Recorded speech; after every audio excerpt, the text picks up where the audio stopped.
So good morning, everybody, and you're very welcome to the first in ISSDA's new series of webinars. This is our spring webinar where we're really going to just introduce the Irish Social Science Data Archive to you.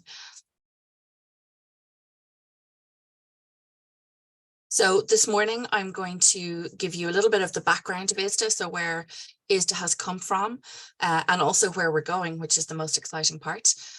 Some key concepts to be aware of in relation to the types of data that we hold in ISSDA. Some tips for reusing data and finding the data that you might be looking for, and also a little bit of an overview of how you go about accessing the data through ISSDA. So ISSDA is Ireland's leading centre for quantitative data acquisition, preservation and dissemination. And I've highlighted a couple of words here. This is kind of our mission statement.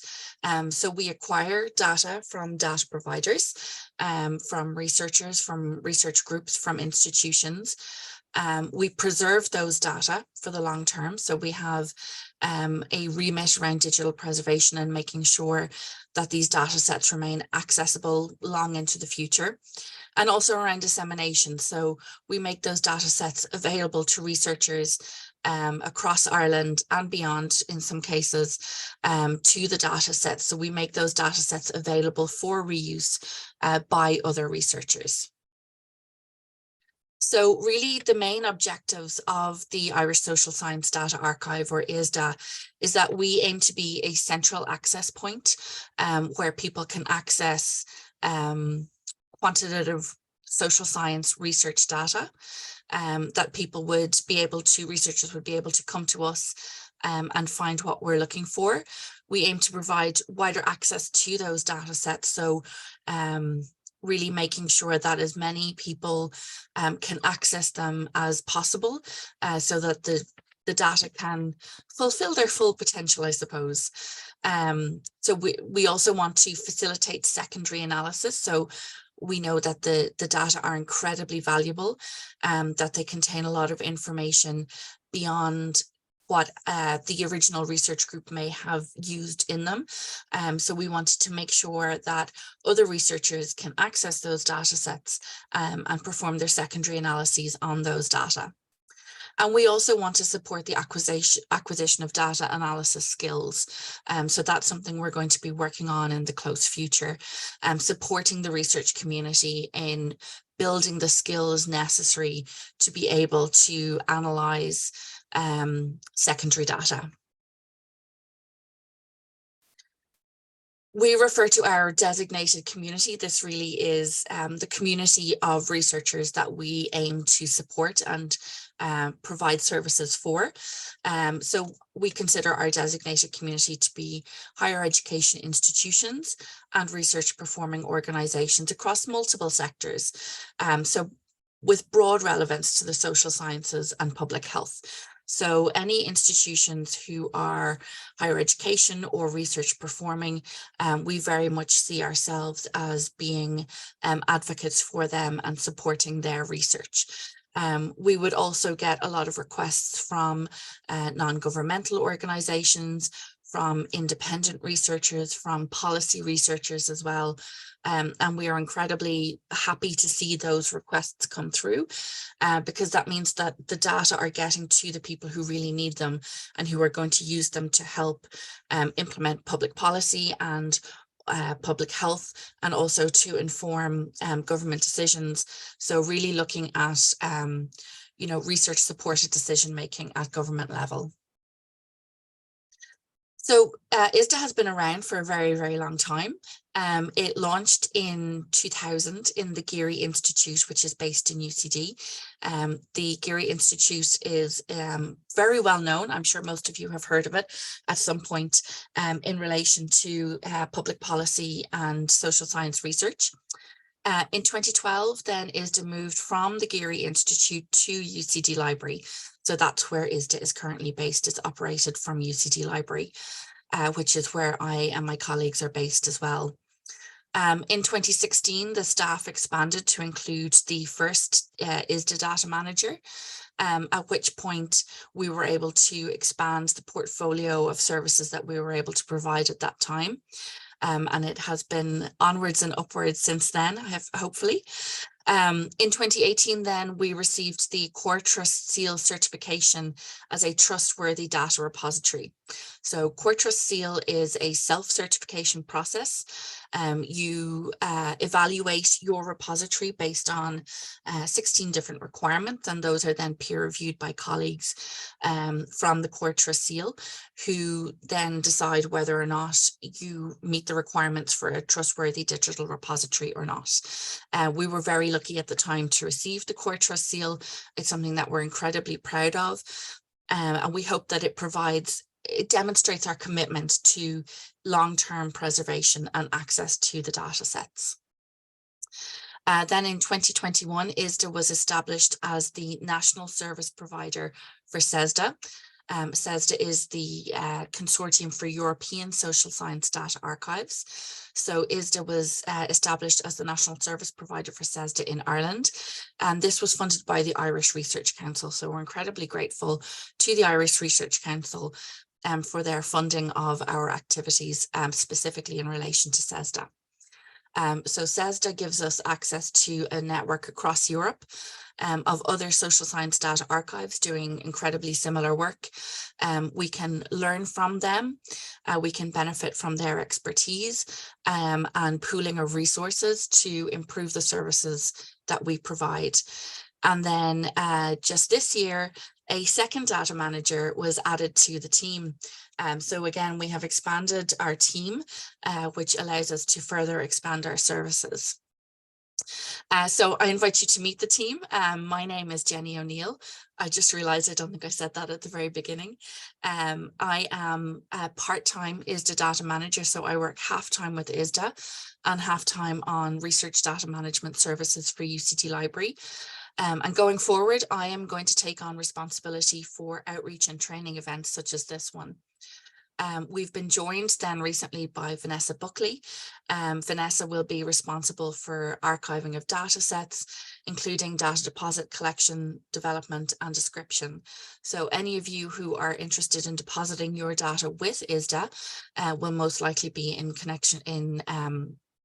touch with Vanessa at some point. And we also have Mercedes Blanco Martin. She's our ISSDA administrator. She's the first point of contact for most of you who will be looking to access data. She sends out the data sets, she answers a lot of the emails, and she really keeps myself and Vanessa on track. So she is an incredibly important part of our team. So that's us. It's very exciting for me. I joined the team initially in 2016. So to now see the team expanding a little bit and to be able to really build on the reputation and the services that we've built over the last couple of years, the future is looking really, really bright for ISSDA. So I want to have a look at some key concepts that can help you to understand the work that we do. So primary data are data which are collected by a researcher or a research group for specific research purposes. So examples of those are the CSO. The CSO collect an awful lot of data and statistics to help inform public policy. They have a remit to do that. The ERSRI also collect a lot of data, as do major research groups and individual researchers. So these are primary data which have been collected for a specific purpose related to the initial researcher. Those data are then shared. They can be shared in many different ways, but obviously one way is through ISSDA. And then they become secondary data. So when you access data through ISSDA, you're accessing data collected by somebody else for some other purpose. Researchers using secondary data for analysis didn't participate in the research design or in the collection process, so they won't have had any influence over what specific questions were answered, were asked, and or the research design or how the participants were chosen. So that's secondary data. You are given access to the data set, but you didn't necessarily participate in the first step in collecting the data. Quantitative data then, which is what ISSDA holds, primarily expresses data statistically or numerically. And that is, for an example, the number of people who commit crimes every year in Ireland. 30% of voters, the rate of suicide. So we're talking about things which can be calculated numerically or quantitatively. We also hold an awful lot of microdata, which is data on individuals, households, or discrete activities. Most of this is collected by surveys, and it's often aggregated to give a larger picture. We would have data from state agencies like the CSO, from polling agencies, from different research organisations, like the Irish sports organisations as well, and then from individual researchers as well. Often these are one-off studies, but sometimes they come in waves where you can connect longitudinally the data. And so these are microdata that are held by ISSDA. So that was quantitative data that ISSDA holds. There are also qualitative data. So these are data which are not numerical, and they mostly capture the quality of people's behavior. So qualitative data are often include interviews, kind of open-ended questions, interviews rather than closed-ended questions that you might find in surveys. Field notes, focus groups that have happened, diary entries, observations, photographs, those kinds of things are examples of qualitative data. In Ireland, we have IQDA, which is the Irish Qualitative Data Archive, which is based in Maynooth. So if you are interested in more qualitative data, I would recommend that you have a look there. A lot of our surveys that we hold within ISSDA have qualitative elements which you can connect to through IQDA. In terms of the types of studies that we hold, many of them are one-off studies. They are just studies which are conducted once for a very specific purpose, and then the data are made available to other researchers through ISSDA. But we also have many repeated cross-sectional studies. So this means that the same questions are asked every number of years, every number of months, depending on the study. So the same people aren't necessarily involved in the study from year to year or from wave to wave, but you can connect then over a long time. You can see shifts in patterns across the country, for example, because these are studies which are repeated again and again. So the Quarterly National Household Survey and the Household Budget Survey are examples of these. And then we also have some longitudinal data. So longitudinal data and longitudinal research is where the research is carried out over a period of time. So the same questionnaire may be sent out every couple of months or every year or so to the same people. And that's where the difference between repeated cross-sectional studies and longitudinal studies lie. So it's the same people that are involved in the studies wave after wave. So you can really see a continuity through the data sets. Examples of those that we hold in ISSDA is our TILDA, which is the longitudinal study on aging based at Trinity College Dublin, and Growing Up in Ireland, which looks at children in Ireland, and that's based now at the CSO. So how do we get from a survey that somebody might carry out to a data set that you might want to be able to reuse? So the data set is really the collective of all the questions that were asked in a survey and all the answers that were provided by the respondents. Within those data sets, you will have variable names. So each individual survey question are translated into variables. They're usually given a short name, which is kind of loosely based on the phrasing of the question. And then all of the possible answers to those questions are allocated a numerical code. So those are the variable names and the variables. The variable label then provides a much more detailed description of the question. And it usually gives the exact question text so that you can see what questions were asked and then what all the answers were from all of the participants in the study. We always request a code book or a data dictionary.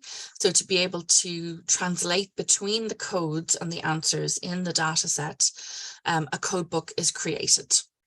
And this lists all of the survey questions with the appropriate variable names and variable labels for each question. And it gives what the different codes mean. So if you've got a scale of 1 to 7, what does 1 mean? What does 2 mean? What does 3 mean? If you have a binary question, or a question, for example, looking at gender or at age, it will explain what the different codes refer to, which helps you to understand and make sense of the data set themselves. And codes used to indicate non-response and missing data are also included. So if somebody didn't answer a question, or if a question wasn't relevant to that person, individual codes will be used to indicate the reason for those. And again, the codebook or data dictionary will explain what those codes mean. So I use the two words kind of interchangeably, but really a data dictionary is a form of machine readable codebook. So for those of you who are familiar with working in SPSS, you can automatically generate a data dictionary through SPSS, which means that SPSS will also be able to interpret the data to a certain extent. So when people are interested in depositing data with ISSDA, there's a couple of things that we do require from them. So first of all, we have a file format policy, which states the formats in which we would like to receive the data. These are based on international best practice standards for digital preservation, but also for access. So we have our best practice formats, which we would like to receive, but we're also constantly looking at the formats in which our end users are looking to use. So for example, we're seeing a lot more research being carried out through R at the moment. So that's something we're aware of and we're just keeping an eye on. When people deposit data with ISSDA, we also require a certain amount of documentation to be provided with the data. So it's not just that somebody is handing over their SPSS file or their Stata file. We require that they give us documentation which helps other researchers then interpret the data. So these can include the full questionnaire as it was presented, code books which explain how to translate from the questionnaire to and from the data set, including perhaps some summary statistics, and also any technical information around how the data are weighted, how data were sampled, if any variables were constructed, how they went about constructing those, for example, so that we can provide our end user researchers then with as much information as possible to help them interpret the data. Data are anonymized before they are deposited with ISSDA. So at the very least, data providers have to remove any direct identifiers, but also need to consider indirect identifiers where we might see the potential for recognizing individuals within the data set.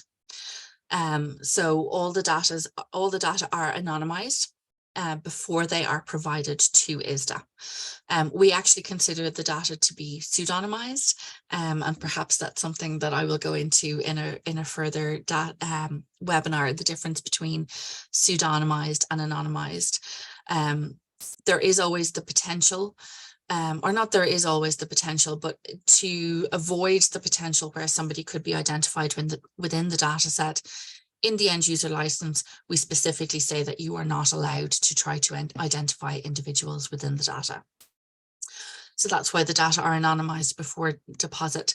And then we also have a couple of forms that we require depositing institutions or depositors to fill out.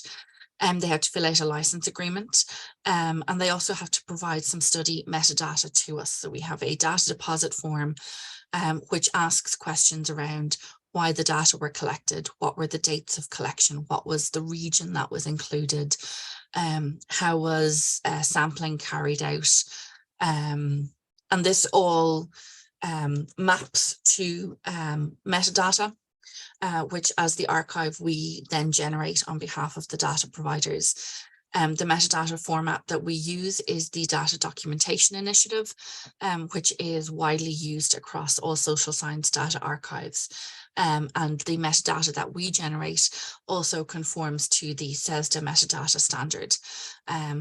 the ISSDA metadata model, again, which is based on DDI. So that's kind of the technical information that's happening in the background. You don't necessarily need to understand or know all about that, but that's a lot of the work that we're doing in the background to make sure that the data sets are as accessible as possible to you. So I've mentioned that the data are anonymized. We hold the anonymized microdata files in most cases. But in some cases, it is possible to access the researcher microdata file. So it's useful to understand the difference between the two of those. So for example, if you're interested in some of the CSO data, the data that we hold may be good enough for your purposes, even though it has been fully anonymized. If you feel that you need access to more discrete data, you may want to then request access through the data provider, not through ISSDA, through the data provider to the researcher microdata file. That is usually a much more involved process and takes a much longer time and includes specific training that you have to carry out before you are allowed to access those data.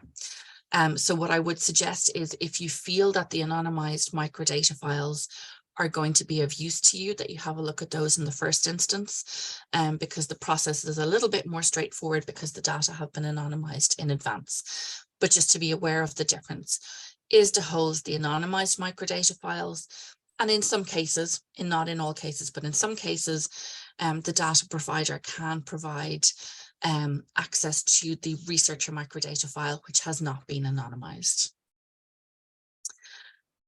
So let's talk a little bit about reusing data. There are many advantages to reusing existing data. There are a lot of data sets which may be impossible for you to create, given the funding available to you or the time frame that you have. If you're a student who is doing a master's or even a PhD, you just may not have the time or the resources available to create these data sets. If we look at the CSO data, which are cross-sectional repeated studies or some of the longitudinal data, they're incredibly expensive to create those studies and to create those data sets. And it just wouldn't be possible for every researcher to make those themselves. This makes it more cost effective and time saving for you. You can access the data which have already been generated and created, and data sets which are incredibly rich and include a huge wealth of information within them. It also makes it cost effective then for the funders who are funding the data collection. The data can be collected once and then can be reused by many, many researchers. Any ethical issues about the data will have been managed and dealt with by the original team who collected it.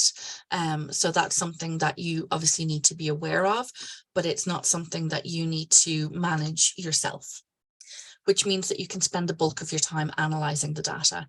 You can really dig in and get to know the data as quickly as possible. There's also a huge breadth of data available, and I'm going to show you on a different slide just a kind of a sneak peek at some of the data that we have available through ISSDA.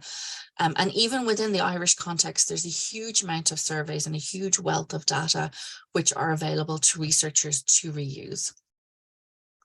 There are, of course, disadvantages then of reusing existing data. So the data weren't collected to answer your specific research question. Particular information may not have been collected. We would often get queries from people saying, you know, did they ask questions about X, Y, and Z, or I wish they had asked more about one specific thing within the survey, or the question was phrased just slightly differently to how I would have preferred it to be phrased. Variables may have been defined or categorized differently to how you would have done it if you were collecting the data in the first place yourself. And they may be looking at a slightly different geographical region, time period, or population than you are very interested in researching. And in some cases, the anonymization can be quite extensive, and this is obviously to protect the integrity of the original research subjects. Anonymization is an incredibly valuable tool that we make good use of, but sometimes it means that you are unable to answer your specific question because a variable that you might be interested in would make individuals within the data sets too identifiable, so they've been removed for some reason. So my top tips, I suppose, if you are looking at reusing existing data, is to have a look at the documentation of the data collection procedures, any data cleaning procedures, or any other technical information that have been provided with the data.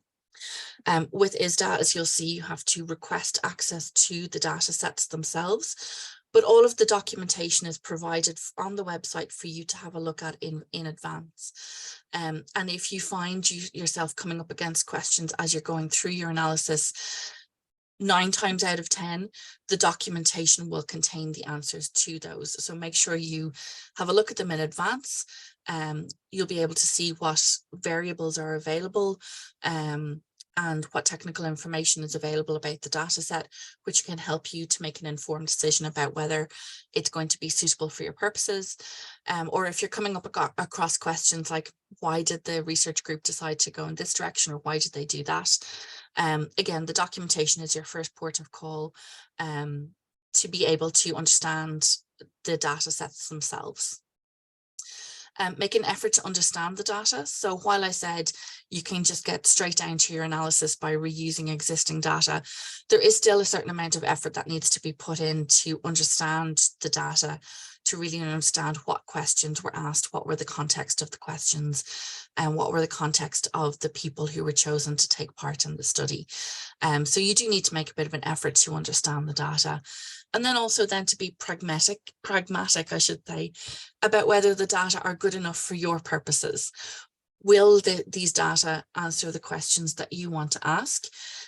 Or is it useful to maybe rephrase some of your questions so that the data can answer what you're looking to ask? So let's have a look at finding data. How do you go about finding data within ISSDA?